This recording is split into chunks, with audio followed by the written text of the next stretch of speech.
Di sebuah tanjung sunyi di Pulau Sumbawa, Gunung Tambora dulu berdiri setinggi hampir 4.300 meter, salah satu raksasa vulkanik terbesar di Nusantara. Namun pada April 1815, gunung itu mengubah dirinya menjadi luka raksasa yang mengguncang dunia. Letusannya bukan sekedar letusan besar, ia adalah ledakan yang memusnahkan puncak gunung, menghancurkan kerajaan-kerajaan kecil di sekitarnya, dan menyelimuti langit dengan abu yang mencapai stratosfer. Suaranya terdengar hingga ribuan kilometer, disangka meriam di Jawa, bahkan dicatat penjajah Inggris di Bengal. Dalam hitungan jam, Sumbawa berubah menjadi gelap total.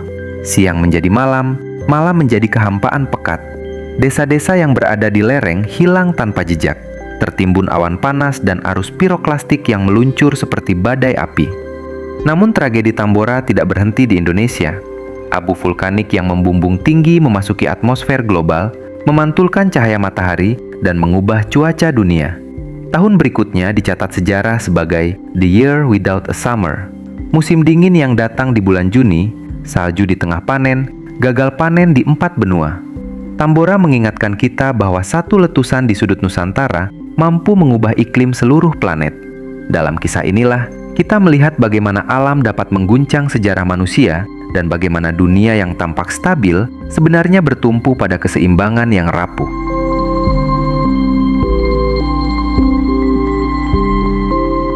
Jauh sebelum letusan 1815, Tambora adalah gunung yang hidup namun tidak menunjukkan tanda-tanda luar biasa selama berabad-abad. Catatan geografis kolonial menyebutkan bahwa puncaknya menjulang lebih tinggi dari Rinjani dan Semeru, menjadikannya salah satu stratovolcano terbesar di Kepulauan Sunda.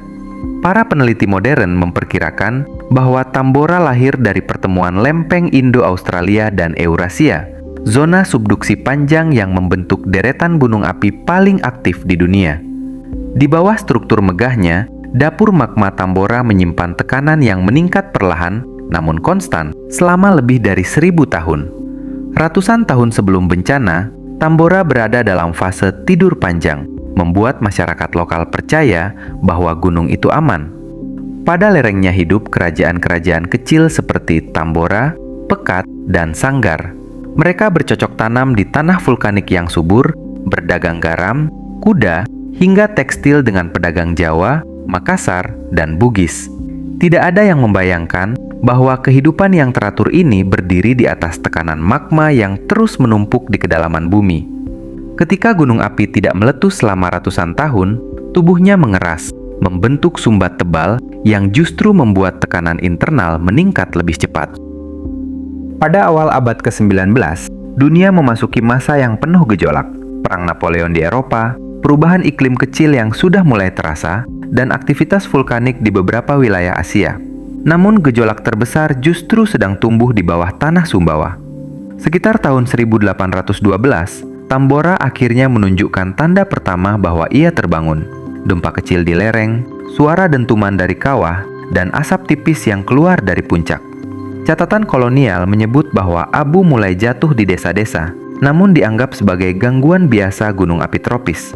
Tidak ada upaya evakuasi, tidak ada peringatan dini. Hanya rasa ingin tahu dan sedikit kecemasan. Salah satu pertanda yang paling sering dicatat oleh penduduk adalah hilangnya suara binatang. Burung mulai menjauh, hewan ternak gelisah, dan anjing menggonggong ke arah gunung pada malam hari. Fenomena ini umum terjadi pada gunung api aktif, karena hewan lebih sensitif terhadap getaran tanah dan perubahan gas vulkanik. Namun pada zaman itu, fenomena alam semacam ini tidak dianggap sebagai pertanda bahaya besar. Tradisi lokal menyebutnya sebagai gunung yang sedang bernafas. Ketika memasuki tahun 1815, aktivitas Tambora meningkat drastis. Dentumannya terdengar hingga Makassar, Batavia, bahkan Ternate. Asap membubung ratusan meter ke udara, mengubah langit menjadi jingga kelabu. Beberapa pelaut Inggris melaporkan bahwa langit di atas Laut Flores terlihat berdebu seperti kabut musim dingin. Namun belum ada yang menyadari bahwa gunung itu sedang menyiapkan ledakan yang akan menjadi salah satu yang terbesar dalam sejarah manusia. Tambora adalah contoh sempurna bagaimana sebuah gunung dapat menyembunyikan intensitasnya hingga detik terakhir. Lapisan-lapisan magma yang terjebak dalam ruang tertutup semakin memuai, mendorong sumbat vulkanik dengan kekuatan yang luar biasa. Tekanan internal mencapai titik di mana tubuh gunung tidak lagi mampu menahannya. Pada malam 5 April, letusan awal terjadi. Suara dentuman besar yang meruntuhkan sebagian puncak. Namun letusan ini hanya pembuka, sebuah peringatan yang belum dipahami dunia. Tambora memasuki fase paling berbahaya dalam siklus gunung api. Ketika letusan kecil justru menandakan bahwa tekanan internal tinggal menunggu momen untuk meledak habis. Tidak ada yang tahu bahwa dalam beberapa hari saja, seluruh puncak gunung itu akan hilang dan dunia akan memasuki salah satu bab paling kelam dalam sejarah iklim global. Pada tanggal 10 April 1815, Tambora memasuki fase yang tidak pernah dibayangkan siapapun. Menjelang senja, suara dentuman semakin keras, mengguncang tanah dan memecahkan ketenangan desa-desa di Sanggar dan Pekat. Namun ketika malam tiba, letusan berubah menjadi peristiwa yang tidak lagi bisa digambarkan sebagai gunung meletus. Catatan kolonial Inggris menggambarkannya sebagai rentetan meriam tanpa henti, sementara pelaut di Laut Jawa mengira sedang terjadi pertempuran besar. Suara Tambora terdengar hingga lebih dari 2000 km, mencapai Batavia, Makassar, bahkan hingga ke Kepulauan Andaman di India. Langit berubah menjadi hitam total, meski seharusnya bulan bersinar terang. Kilatan petir vulkanik menyambar puncak gunung, menciptakan cahaya putih kebiruan yang memecah kegelapan. Di saat sama, kolom abu dan gas naik setinggi lebih dari 40 km, menembus stratosfer, sebuah ketinggian yang jarang dicapai letusan manapun. Para ilmuwan modern memperkirakan energi letusan setara dengan puluhan ribu kali bom Hiroshima. Puncak Tambora runtuh dalam beberapa jam, menciptakan kaldera raksasa berdiameter 6 km yang kita kenal hari ini. Awan panas meluncur dari lereng dengan kecepatan mematikan. Desa Tambora, pusat kerajaan di kaki gunung, hilang tanpa jejak dalam hitungan menit. Arus piroklastik itu tidak hanya membawa gas panas, tetapi juga batu, kayu, dan abu yang mengalir seperti sungai api. Setiap bentuk kehidupan di jalurnya luluh lantak. Puluhan ribu orang diperkirakan tewas pada malam itu saja, sebagian besar tanpa sempat memahami apa yang sebenarnya terjadi. Para sejarawan meyakini bahwa bahasa, budaya, dan identitas kerajaan Tambora punah bersamaan dengan desa-desa yang dikubur oleh awan panas. Di pesisir, gelombang tinggi menghantam pantai karena tekanan letusan mengguncang perairan sekitar Sumbawa dan Lombok. Perahu-perahu terbalik dan banyak desa nelayan kehilangan seluruh armada mereka. Namun yang paling mengerikan adalah kegelapan yang menyertai peristiwa itu. Dalam laporan pulau-pulau terdekat, disebutkan bahwa siang dan malam tidak dapat dibedakan selama 2 hari. Abu jatuh begitu tebal hingga menutupi cahaya matahari sepenuhnya, membuat penduduk berjalan dengan lampu meski jam menunjukkan tengah hari. Letusan Tambora tidak hanya menghancurkan kehidupan di Sumbawa, tetapi juga menaburkan abu ke seluruh Nusantara. Di Lombok, Bali, dan Jawa, abu setebal beberapa sentimeter menutup ladang. Banyak daerah mengalami kelaparan karena panen gagal, sumber air tercemar, dan ternak mati keracunan abu. Catatan kolonial menunjukkan bahwa bau belerang tercium hingga Bengkulu dan Palembang, jarak yang sangat jauh dari pusat letusan. Bahkan kapal-kapal Inggris yang berlayar dari Kalkuta menuju Maluku melaporkan langit gelap seperti kabut musim dingin. Yang membuat peristiwa Tambora semakin luar biasa adalah fenomena atmosfer yang muncul setelah letusan utama. Kolom abu yang mencapai stratosfer tidak langsung turun, tetapi menyebar ke seluruh belahan bumi dengan mengikuti arus angin global. Partikel sulfur dioksida berubah menjadi aerosol sulfat, lapisan tipis yang memantulkan cahaya matahari kembali ke angkasa. Dunia tidak langsung menyadari apa yang terjadi, namun perubahan kecil mulai muncul di Eropa dan Amerika. Matahari terbenam dengan warna ungu kehitaman, bulan tampak pucat, dan udara terasa lebih dingin dari biasanya. Dalam satu malam, Tambora tidak hanya menghancurkan kerajaan kecil di Sumbawa, ia juga membuka bab baru dalam sejarah iklim bumi. Para ilmuwan menyebut letusan ini sebagai super colossal eruption, tingkat tertinggi dalam skala VEI yang pernah tercatat manusia. Tak ada letusan lain dalam 10.000 tahun terakhir yang melepaskan energi sebesar ini. Dan dunia baru mulai merasakan dampaknya dalam bulan-bulan berikutnya ketika abu yang melayang di atmosfer perlahan-lahan mengubah iklim global. Tambora adalah pengingat bahwa bumi menyimpan kekuatan yang dapat mengubah arah sejarah hanya dalam satu malam. Di Sumbawa, bencana itu berakhir dengan kehancuran, tetapi di seluruh planet, efeknya baru saja dimulai. Sebuah rangkaian gangguan iklim yang mengubah panen, memicu wabah, kelaparan, dan bahkan memengaruhi gejolak sosial di berbagai belahan dunia. Ketika Tambora meletus, masyarakat Nusantara hanya melihat bagian kecil dari akibatnya. Langit hitam, hujan abu, ladang rusak, dan kelaparan yang membayangi. Namun perubahan terbesar justru terjadi ribuan kilometer dari Sumbawa. Abu dan sulfur dari Tambora naik sangat tinggi hingga mencapai stratosfer, lapisan atmosfer yang tidak tersentuh hujan.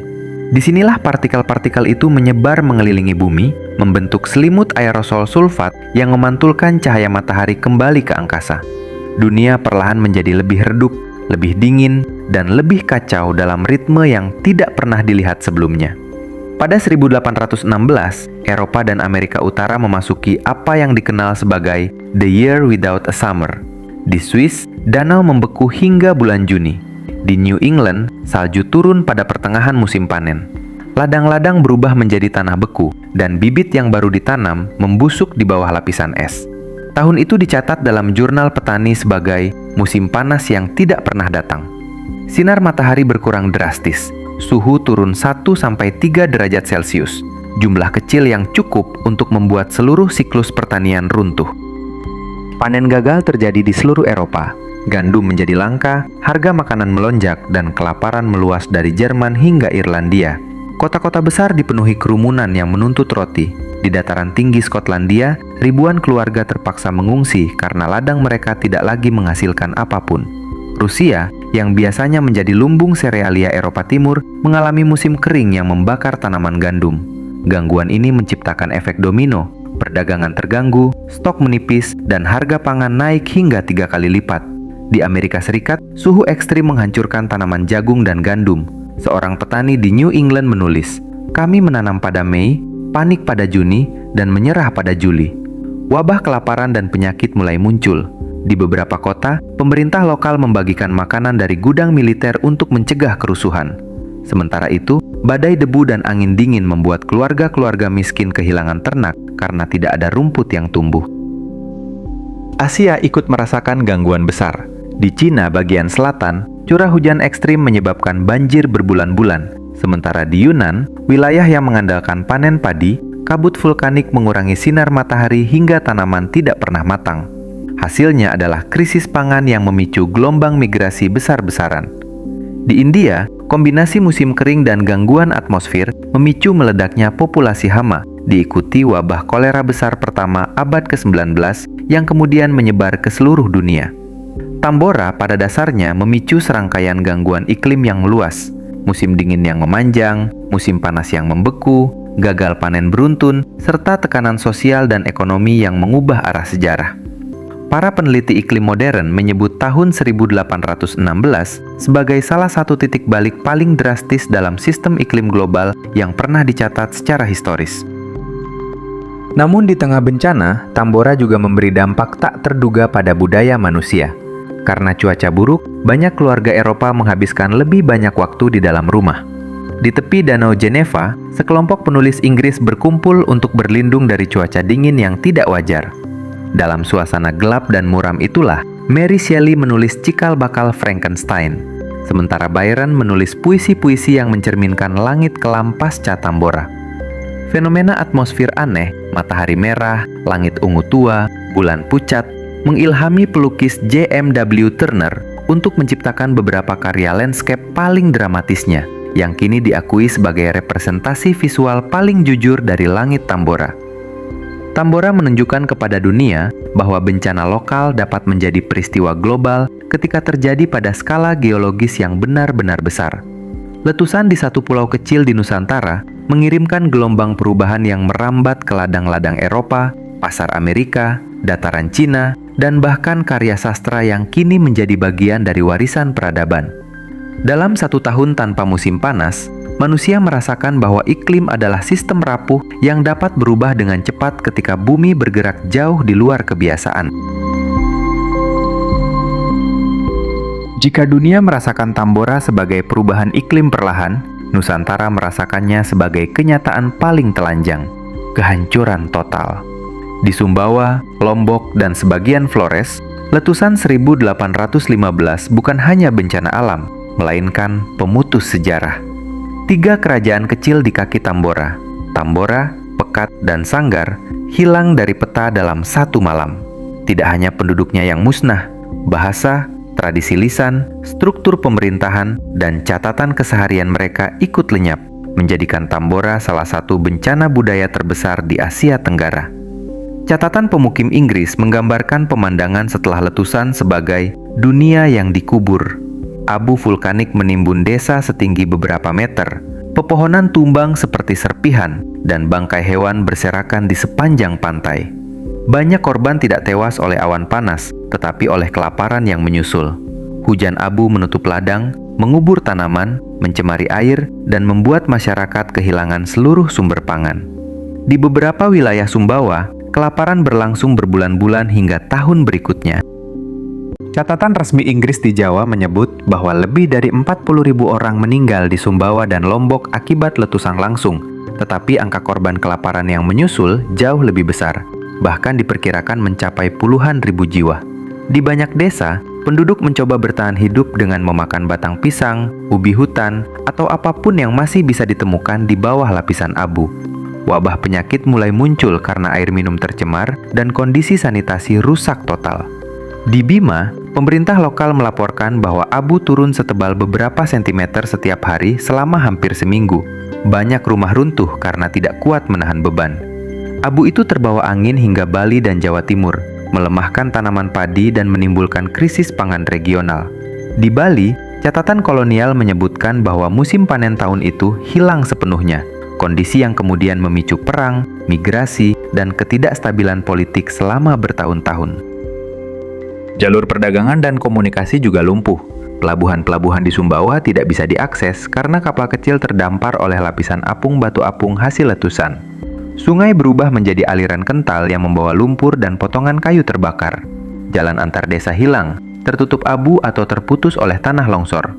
Banyak desa terisolasi sepenuhnya dan baru ditemukan berbulan-bulan setelah letusan mereda. Di daerah yang tidak terpapar langsung awan panas, bau belerang mengisi udara selama berminggu-minggu. Langit tetap gelap bahkan setelah letusan utama berakhir. Terdapat catatan bahwa ayam berkokok pada jam-jam yang salah karena tidak bisa membedakan siang dari malam. Sementara itu, sumber air mengering secara mendadak karena saluran bawah tanah tersumbat oleh batu apung dan abu. Air yang tersisa berwarna kelabu dan menimbulkan iritasi pada kulit. Kerusakan sosial tidak berhenti pada generasi yang mengalami letusan. Dalam beberapa dekade berikutnya, wilayah Sumbawa mengalami perubahan demografis besar-besaran. Banyak keluarga meninggalkan pulau, mengungsi ke Lombok, Sulawesi, hingga Jawa. Struktur politik kerajaan-kerajaan kecil berubah, beberapa hilang selamanya, dan beberapa lainnya kehilangan populasi sehingga bergabung dengan kerajaan lain. Letusan Tambora menciptakan kekosongan budaya yang meninggalkan wilayah ini dalam trauma panjang.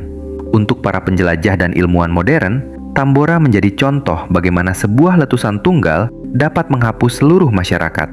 Arkeolog yang bekerja di lereng Tambora kini menemukan sisa-sisa rumah, peralatan, dan keramik yang terkubur seperti kota Pompei, tetapi tanpa catatan tertulis yang tersisa.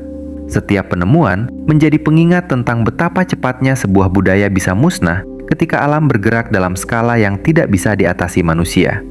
Di Nusantara, Tambora bukan hanya letusan gunung, ia adalah peristiwa yang membelah masa lalu dan masa kini. Sebuah tragedi yang meninggalkan luka ekologis dan sosial yang bertahan puluhan tahun, serta mengingatkan bahwa kehidupan di tanah vulkanik adalah kehidupan yang selalu berada di bawah bayang-bayang ketidakpastian.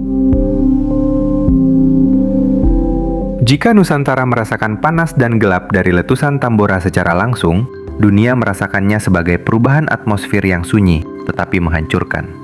Ketika abu dan sulfur Tambora memasuki stratosfer, ia membentuk selimut aerosol yang memantulkan cahaya matahari kembali ke angkasa. Selimut ini bertahan hampir 3 tahun, menyebabkan penurunan suhu global sekitar 1-2 derajat Celcius. Angka yang tampak kecil, tetapi cukup untuk menggeser pola iklim seluruh planet. Tahun 1816 pun dikenal sebagai The Year Without a Summer, musim tanpa musim panas. Di Eropa, bulan Juni turun salju. Embun beku merusak ladang gandum bahkan di saat seharusnya panen. Matahari terlihat redup seperti tembaga, dan langit sering diselimuti kabut tipis berwarna keabu-abuan. Di Prancis, harga roti melonjak hingga 3 kali lipat, memicu kerusuhan pangan. Di Inggris, badai dan hujan berkepanjangan menghancurkan hasil pertanian dan memaksa ribuan keluarga mengungsi. Di Amerika Utara, kondisi lebih ekstrim. Embun beku terjadi hingga 8 kali di musim panas. Tanaman mati di ladang sebelum sempat tumbuh, dan ribuan petani bangkrut. Banyak keluarga meninggalkan New England menuju wilayah barat, menciptakan gelombang migrasi besar-besaran yang diam-diam membentuk pola pemukiman Amerika modern.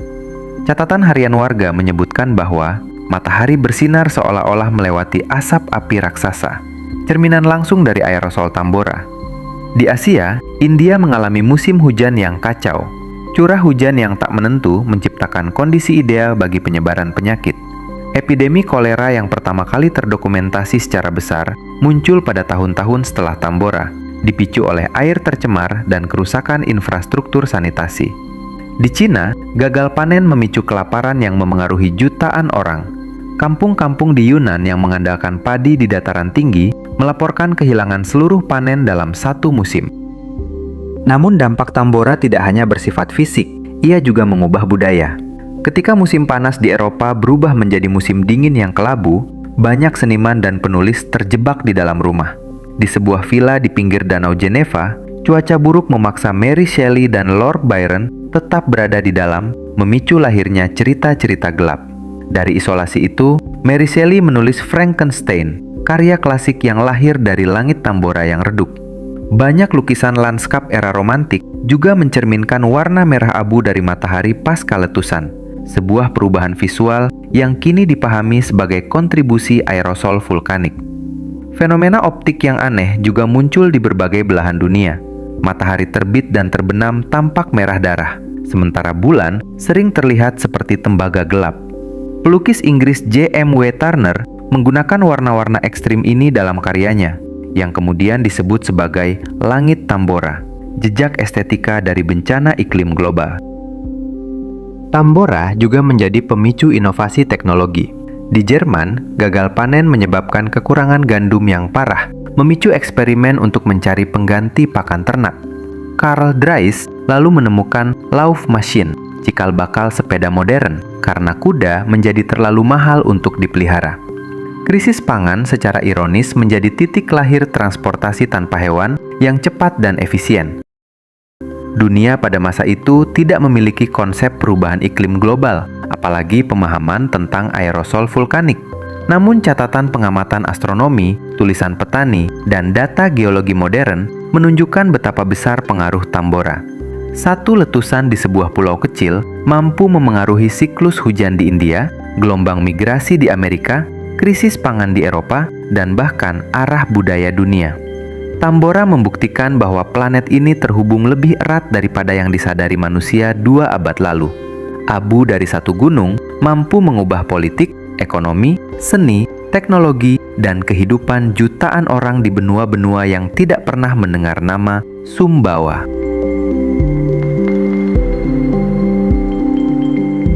Dua abad setelah letusan Tambora, kawah raksasanya masih menganga selebar 7 km. Sebuah luka geologis yang menceritakan skala kehancuran yang sulit dibayangkan. Di dasar kawah, vegetasi mulai tumbuh kembali, namun bentuknya mengingatkan bahwa gunung ini pernah mengubah iklim global. Para vulkanolog menyebut letusan Tambora sebagai VEI 7, salah satu dari sedikit letusan super besar dalam sejarah manusia. Letusan semacam ini jarang terjadi, tetapi dampaknya panjang dan menyeluruh. Di laboratorium dan pusat riset, Tambora menjadi acuan penting untuk memahami perubahan iklim mendadak. Lapisan es di Greenland dan Antartika menyimpan sidik jari kimia dari aerosol Tambora, sulfat, abu mikroskopis, dan penurunan suhu global yang terekam dalam isotop oksigen. Ilmuwan menggunakan data ini untuk mempelajari bagaimana atmosfer bereaksi terhadap gangguan besar dan bagaimana letusan serupa dapat memengaruhi planet di masa depan. Tambora bukan hanya sejarah, ia adalah model bagi skenario iklim modern. Indonesia yang berada di jalur cincin api Pasifik menyimpan lebih dari 120 gunung berapi aktif. Banyak di antaranya memiliki riwayat letusan besar seperti Toba, Krakatau, dan Kelud. Tambora mengingatkan bahwa gunung yang tampak tenang selama ratusan tahun dapat melepaskan energi yang cukup untuk mengubah dunia.